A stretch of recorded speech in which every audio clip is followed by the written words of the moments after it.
PSM Makassar diterpa badai cedera.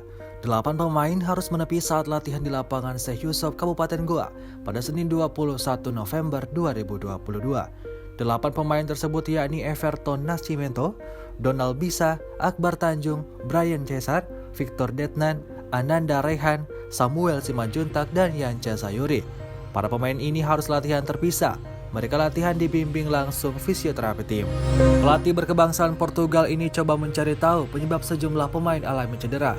Dugaan awal porsi latihan yang berat diberikan kepada Willem Jan Pluim CS pasca libur panjang. Skuad PSM Makassar memang sempat diberi libur selama 20 hari pasca tragedi Kanjuruhan, Kabupaten Malang, Jawa Timur pada Sabtu 1 Oktober 2022. Makanya Tavares saat ini coba buat porsi latihan seimbang agar tidak ada lagi pemain cedera dan kebugaran pemain pun tetap terjaga.